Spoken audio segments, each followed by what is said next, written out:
Bastogne, le 15 janvier 1945. Je n'ai pas passé une bonne nuit. La mort du soldat originaire d'Herbemont n'a cessé de me tourmenter. Je me sens impuissant devant un tel désastre. Le sentiment d'injustice fait bien vite place à la colère. La vie d'un homme a l'air si futile devant la mitraille et la folie des généraux. En sortant de mon logis souterrain, je m'ébroue dans mon vieux manteau, tant le froid est vif. Nous ne passons plus depuis longtemps la barre du 0 degré. Elisabeth préfère que je continue la rédaction de notre journal de bord. Elle pense qu'il vaut mieux être en première ligne pour glaner des informations. Et puis elle dit aimer mon écriture d'instituteur. Elle va mieux, même si la fièvre l'a laminée.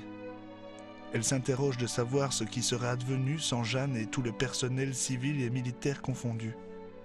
Elle s'étonne encore aujourd'hui de cette cérémonie, en assurant qu'elle n'avait jamais accompli que ce qu'elle devait. J'apprends que des volontaires Croix-Rouge affluent de partout, de Bruxelles, de Florenville. Elle s'occupe exclusivement à présent des civils et les Américains des militaires, ce qui ne les empêche pas de nous fournir des médicaments.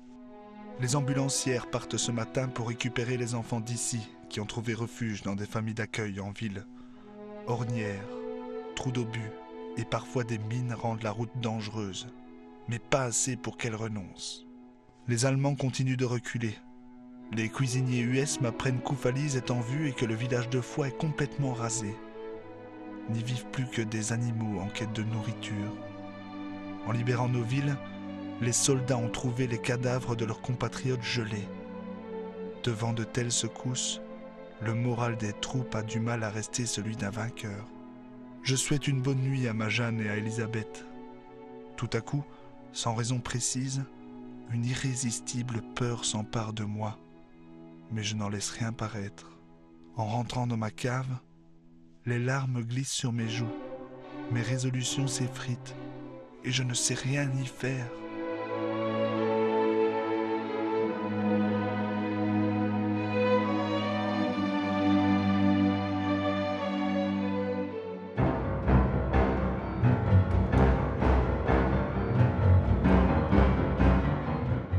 Ce 15 janvier, les Américains entrent à Oufalise. La veille, ils ont terminé le dégagement de Bastogne. Ce 15 janvier également, les villages de Noville et Arloncourt sont libérés. Mais dans d'autres régions, les combats font toujours rage. C'est le cas dans le nord de la province notamment. Fernand Chauffret se souvient des durs combats qui ont secoué Baclin.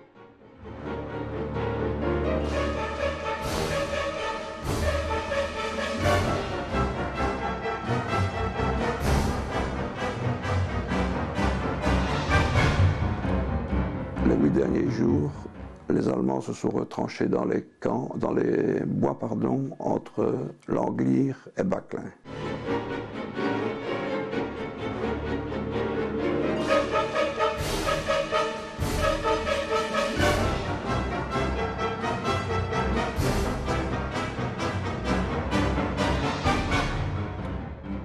Et alors, nous avons reçu toute l'artillerie américaine, donc pendant ce temps-là, ce qui a été très pénible.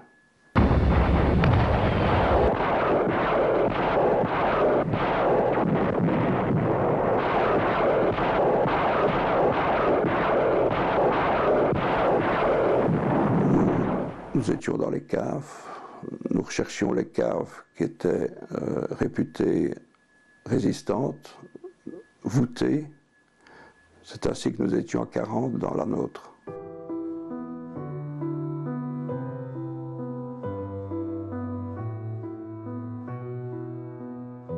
Entassés dans leurs abris de fortune, les civils de Baclin assistent impuissants à ces tirs d'artillerie particulièrement féroces. Les destructions ont sérieusement commencé. Nous entendions les coups de départ même de l'Anglire. Les obus déchiraient l'air au-dessus. Nous entendions même dans la cave.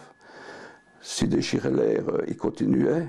Si nous n'entendions rien, on entendait les explosions qui se passaient autour de nous.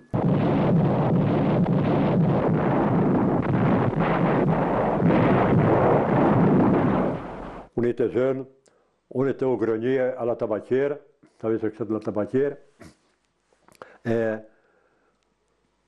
Il y avait deux, trois tanks allemands qui étaient postés tout près d'une petite chapelle, entre Baclin et Cherin.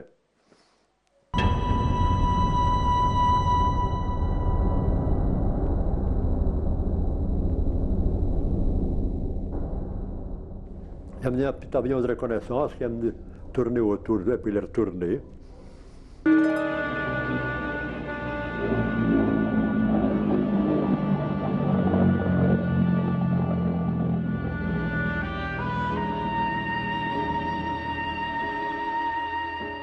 Cinq minutes après, il était réduit en silence. Hein. Ah oui. Par l'artillerie américaine qui tirait de où?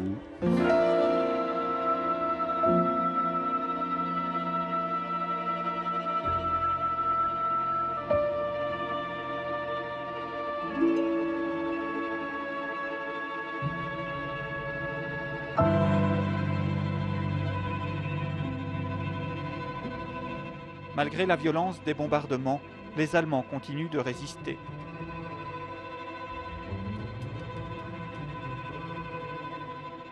Les Allemands ont défendu très fort le village, étant donné qu'ils avaient installé deux champs de mines, un champ de mines personnel à l'orée vers l'Angly, le long du ruisseau, installé des lignes de mitrailleuses à la crête, et derrière cette crête, aussi un champ de mines, mais anti-tank, sur lequel deux tanks américains ont d'ailleurs sauté.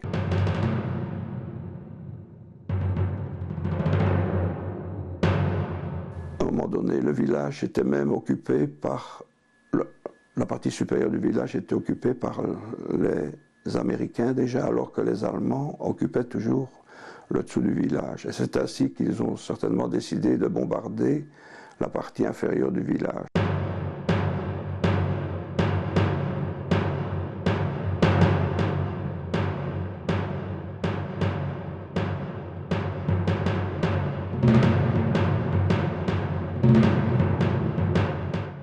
À quelques kilomètres de là, le village de Sterpini est également le terrain de terribles combats. La bataille a commencé le lundi 15 janvier à midi 30 par là. Alors ils ont commencé à pilonner. Et derrière chez moi ici, trois gros canons de gros calibre sont installés dans le jardin, coupés les arbres fruitiers. Ils ont commencé à pilonner vers l'Ombré, l'Anglire, par là ou un peu plus loin.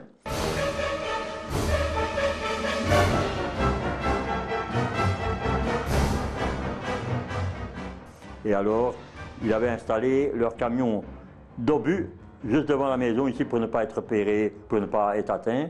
Et alors les Allemands, ils étaient peut-être une dizaine, ils portaient les obus sur leurs épaules, dans le jardin.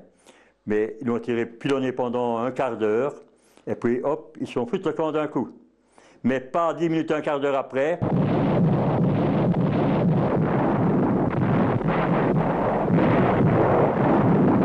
nous avons une pluie d'obus américains qui arrivaient ici aux alentours. On a reçu deux sur l'étape, et puis ici en face une maison et la grange qui est brûlée, et puis la maison d'en face aussi là-bas plus loin, qui ont brûlé, et puis toutes les terres, il y avait de la neige, toutes les terres ici dans les champs plus loin, c'était tout noir.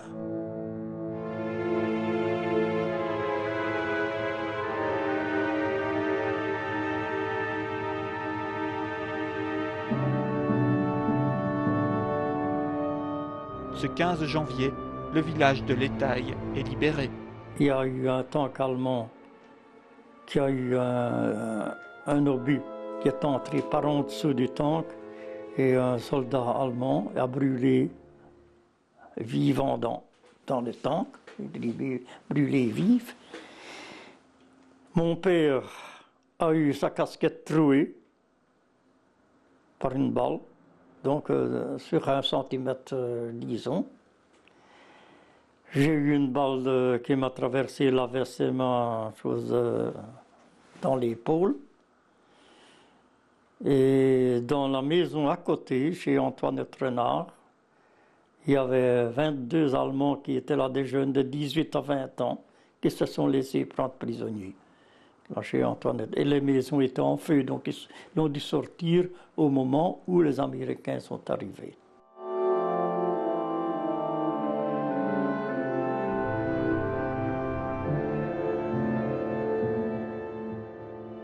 Plus au sud, à Bertogne, les soldats de l'oncle Sam entrent également dans le village. Fernand Leclerc, un garde particulier, allait régulièrement faire un tour dans les bois, ici un peu plus loin, à 1 kilomètre d'ici, entre Bertogne et Failly. Il allait dans les bois du Voyer. Et un jour, il revient, il dit voilà, j'ai rencontré les Américains, dis-moi, ils seront vossés. Ah bon, c'était une bonne nouvelle.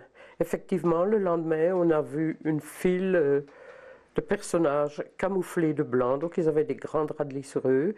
Et c'était pour ne pas être repérés dans la neige qui était abondante alors. Donc ils ont descendu le village. Ils se sont arrêtés devant la maison où nous étions, parce qu'il y avait justement là une borne distributrice d'eau.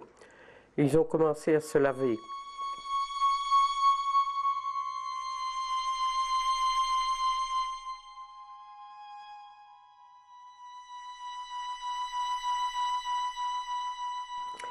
Et une personne est sortie, a été vers eux, puis elle est rentrée et elle a dit « Catch les gamines, c'est des nœuds ». Ce sont des petites anecdotes qui sont restées. Et évidemment, à cet âge-là, pourquoi catch les gamines? À 9 ans, on ne se pose pas de questions. C'était des hommes redoutables, il fallait les fuir.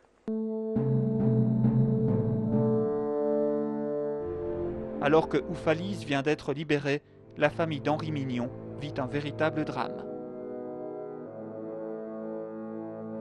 Peut-être quelques heures avant l'arrivée des Américains, tôt le matin. Il s'est installé un calme absolument anormal. Tous les Allemands avaient disparu brusquement. Et à ce moment-là, mon père a décidé d'aller chercher de la neige à l'extérieur parce qu'on n'avait plus d'eau, tout avait été épuisé par les Allemands. Et il avait décidé d'aller chercher de la neige propre, donc en s'éloignant un peu de la maison. À ce moment-là, le premier obus américain de la journée est tombé. Et il a reçu un éclat d'obus dans la poitrine, couru vers la maison sans parler, nous a embrassés, s'est étendu par terre, il était mort.